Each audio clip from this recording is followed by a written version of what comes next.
Bien. Dans le chien tête en bas, une fois que vous êtes installé, dites-vous qu'il n'y a rien qui bouge à part les pieds, à part les chevilles. Vous inspirez, juste vous montez sur les coussinets des orteils, peut-être même sur le bout des orteils, et vous expirez, vous reposez tout ça délicatement. Yes. Juste sentir qu'on peut bouger que les pieds et rien d'autre que les pieds.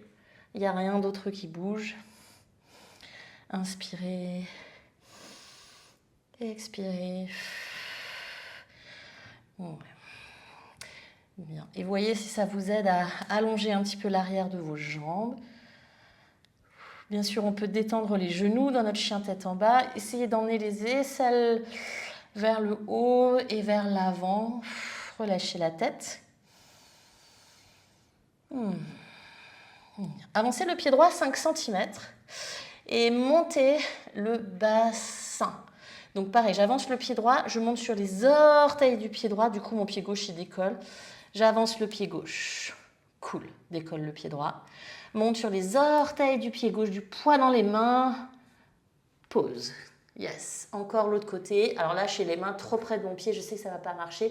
J'éloigne un petit peu mes mains, je monte sur les orteils, beaucoup de poids dans les mains et pause. On relâche un petit peu ici, Uttanasana. Option, mettre les paumes de main sous les pieds, juste pour étirer les poignets, créer une petite détente dans les poignets. Donc vous jouez un peu avec le poids du corps sur les avants des pieds, sur les talons.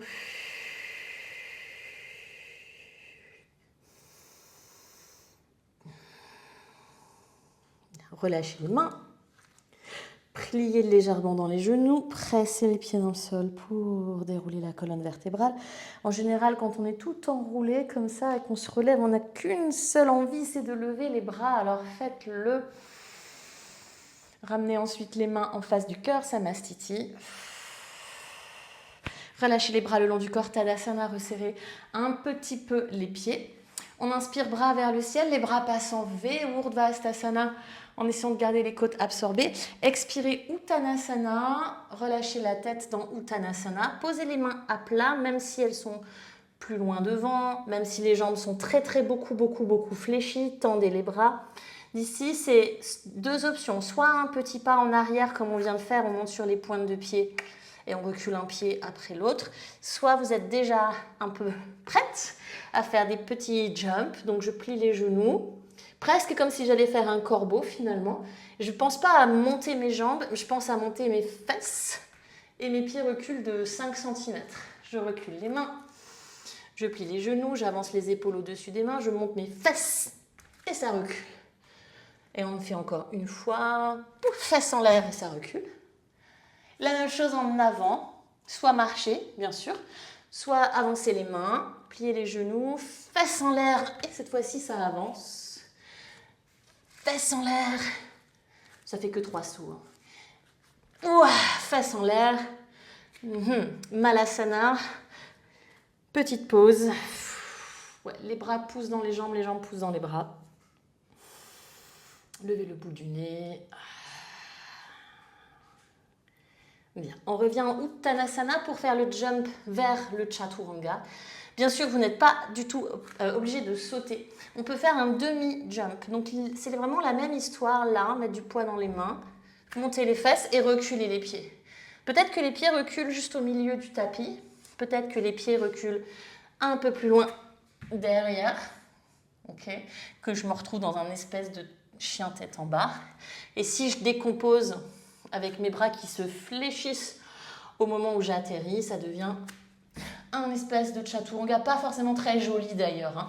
Et on se dépose sur le ventre. Reculez si vous êtes trop en avant de votre tapis.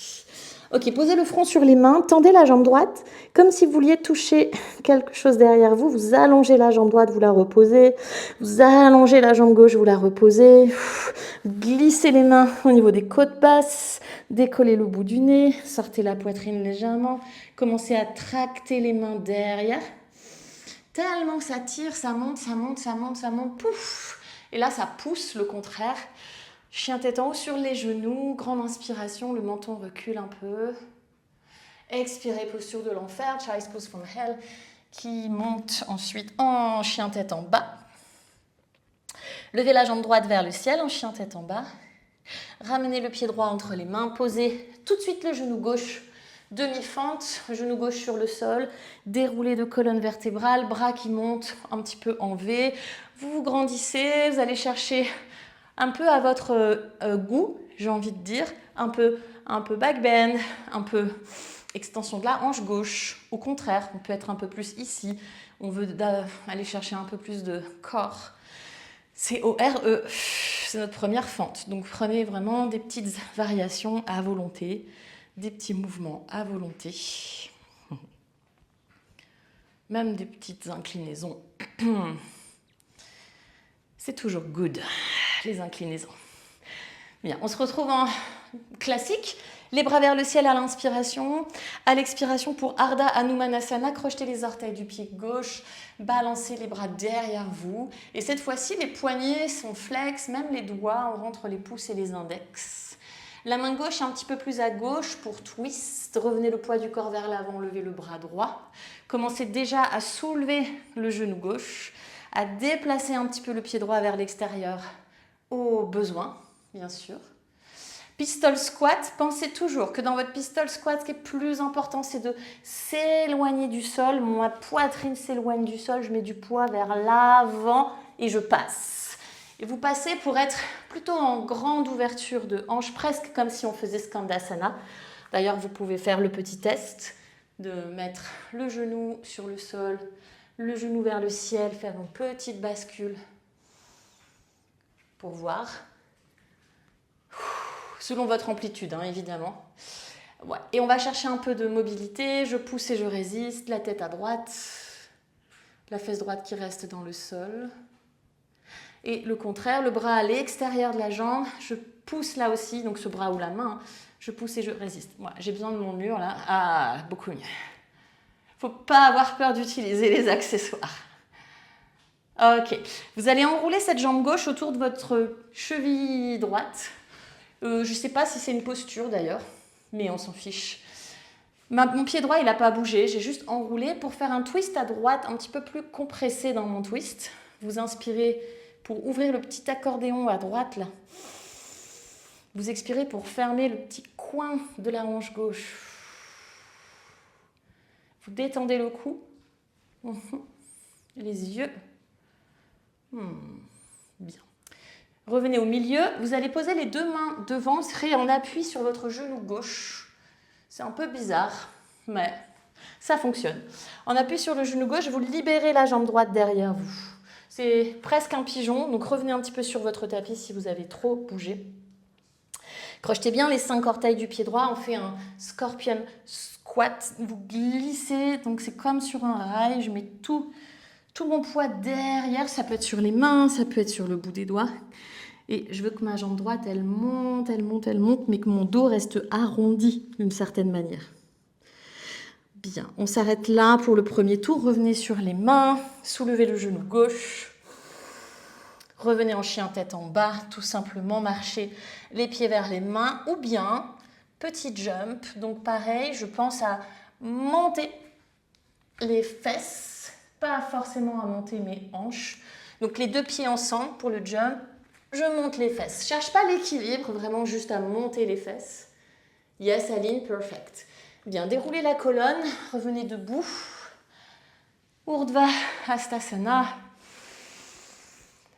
Tadasana. Respiration. Un peu de calme.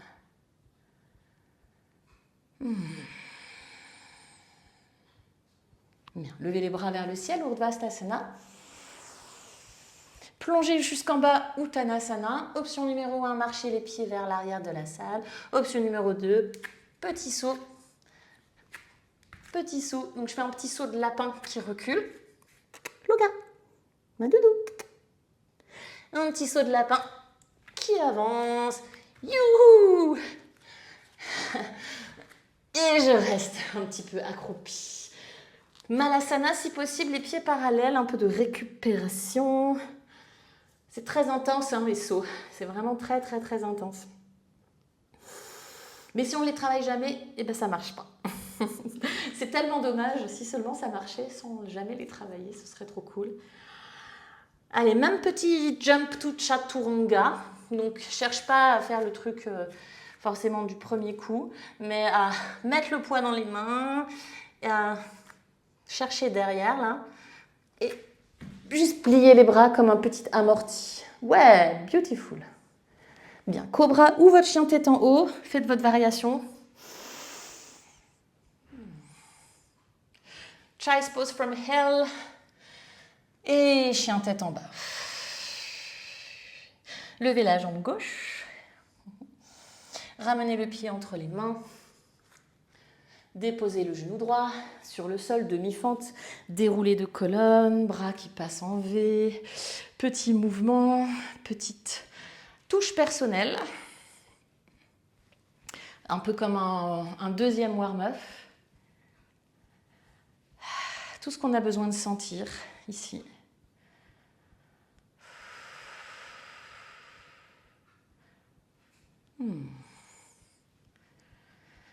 Bien. On se retrouve classique, bras vers le ciel, grande inspiration. Expirez pour Ardha Hanumanasana, passez les bras derrière, flexez les pouces, les doigts, les poignets. La main droite devant pour twist, devant mais un peu à droite. Levez le bras gauche, montez le genou droit au-dessus du sol. Déplacez à volonté ce pied gauche. Plus la main et le pied sont éloignés, plus c'est facile. Donc, pensez d'abord que vous montez le bassin, vous mettez du poids dans la main droite. Le pied droit passe devant, pistol squat. Grand ouvert, presque comme Skandasana, un peu de hips, un peu de hanches. Loka. Loka. Elle me fait mentir parce que je dis toujours qu'elle est super cool et tout. Chaque fois qu'il y a quelqu'un, elle ne m'écoute pas. C'est trop bien. Pareil, si on arrive à faire le petit passage là, ça montre qu'on est plutôt mobile. Oh, c'est plutôt une bonne chose. Jusqu'à 97 ans, si on peut faire ça, c'est trop bien. Bien, gardez votre pied gauche comme il est. Enroulez la jambe droite par-dessus. Donc c'est comme si je faisais un... Juste j'enroule ma jambe là. Twist à gauche. Essayez de garder le bas du dos long. La peau du bas-ventre à absorber. Et beaucoup d'énergie dans les poumons. Vraiment cette sensation que le dos est large, large, large, large. Hey, ciao, amore. Oui, oui. Tu viens faire câlin? Oui, oui, oui. Trop bien. Bien. Revenez en face. Du coup, on va être sur ce genou droit. Je fais une petite bascule. Donc, presque, voilà, comme une table, hein, à une jambe reculée. Je suis complètement à l'avant du tapis. Crochetez bien les 10 orteils pour le scorpion squat. Bien, posez les avant-bras, les doigts, ce que vous voulez. Rentrez, on exagère, hein. On fait vraiment 118% là dans le dos rond. Levez la jambe gauche. Montez, montez, montez cette jambe gauche. Montez, montez, montez, montez, montez. Même si elle s'ouvre un peu vers l'extérieur. Ça, c'est pas très grave. C'est un peu normal. Mais sans creuser le dos. Bien, chien tête en bas. Donc d'abord, venez sur les mains. Décollez le genou droit. Ramenez le pied droit à l'arrière du tapis. Pour faire le petit jump, là, on peut aussi s'aider avec 2 briques, ou une brique d'ailleurs. Vous pouvez vous asseoir sur les genoux, ça fait une petite récupération. On prend la brique, on la met là, à peu près devant nos genoux en fait, hein, c'est tout, pas plus que ça. Que l'on marche ou que l'on saute, hein, c'est vraiment un très bon outil. Si je saute d'ici, c'est vraiment loin. Vous savez déjà, rien qu'ici à une jambe, c'est super loin. J'avance un petit peu mes pieds, ok. Donc avancez un petit peu vos pieds quand même. La brique, on va dire qu'elle est à 10-20 cm de vos pieds. Et vous pouvez essayer de passer au-dessus de la brique. Exactement. Exactement. Jusqu'au bout du tapis. Dos plat, inspirez. Reprenez un peu le souffle. Uttanasana, expirez, relâchez la tête. Inspirez debout. Les bras vers le ciel, Urdhva Hastasana. Expirez directement Uttanasana.